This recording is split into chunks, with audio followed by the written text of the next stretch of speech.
Hello friends, welcome to Krishna Tutorial Hall and Institute of Mathematics. Learn easy methods to solve mathematical problems. मैं मुकेश आज आप लोगों के लिए चक्रवृद्धि ब्याज कंपाउंड इंटरेस्ट का पार्ट 6 लेकर आया हूं। और आज मैं जो लेकर आया हूं वो बहुत ही महत्वपूर्ण टॉपिक है कि इस टॉपिक से सवाल एग्जाम में पूछा जाता है।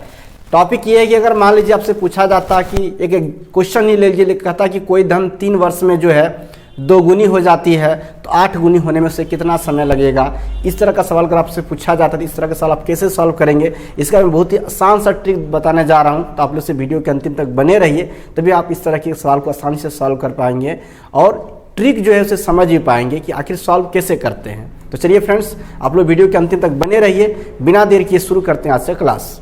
क्लास शुरू करने से पहले एक बात बताना चाहता हूं, अगर आप चैनल पर नए हैं, पहली बार मेरी वीडियो को देख रहे हैं तो चैनल को सब्सक्राइब कर लीजिए और बेल आइकन को प्रेस कर दीजिए ताकि आपको मेरी रेगुलर आने वाली वीडियो का नोटिफिकेशन मिलता रहे। और मेरी क्लास अगर आपको अच्छा लगता है तो लाइक करना मत भूलिएगा। चलिए शुरू करते हैं आज का क्लास। सवाल किससे पूछा जाएगा? सवाल देखिए आपसे इस तरह पूछा जा सकता है, जैसे यहाँ पर एक सवाल है, कहता कोई धन 3 वर्षों में 2 गुनी हो जाती है। 3 वर्षों में 2 गुनी हो जाती है तो 8 गुनी होने में कितना समय लगेगा।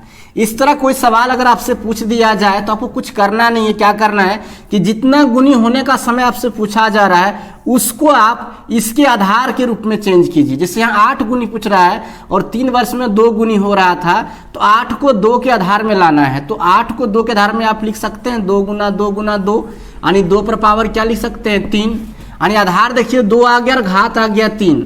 तो जितना गुनी 3 वर्ष में हो रहा था, जितना गुनी आपसे पूछा जा रहा था उसको क्या करना है, इसी के आधार में घात के रूप में लिखना है। तो 2 के आधार में घात कितना आया 3 आया, और इतना होने में कितना लग रहा था 3 वर्ष। तो जो घात है उसको इससे गुना कर दीजिए, यानी 3 गुना 3 बराबर 9 वर्ष। यानी जो धन 3 वर्षों में 2 गुनी होता है 8 गुनी होने के लिए कितना समय लगेगा, 9 वर्ष लगेगा। तो फ्रेंड्स, इस प्रकार से आप ये गुनी वाला सवाल अगर पूछा जाता है तो आप सॉल्व कर लेंगे। एक और सवाल हम आपको सॉल्व करके दिखाते हैं।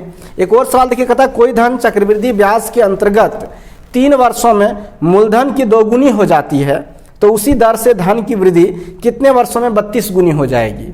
फिर से देखिए सवाल क्या पूछ रहा है कि 3 वर्षों में कितना हो जाता है, 2 गुनी हो जाता है। पूछा क्या जा रहा है, 32 गुनी। चलिए फटाफट आप लोग जवाब बताइए कितना होगा, कमेंट कर दीजिए आंसर को अगर आप लोग बना पा रहे हैं कि 32 गुनी होने में कितना समय लगेगा। 3 वर्षों में 2 गुनी होती है। क्या हम बताए थे कि इसको इसके आधार में तोड़ना है, तो 2 पर पावर 5 लिखिए और 5 गुना 3 कीजिए तो 3 गुना 5 बराबर कितना हो गया, 15 वर्ष। यानी जो धन 3 वर्षों में 2 गुनी हो जाती है वो 15 वर्षों में 32 गुनी हो जाएगी।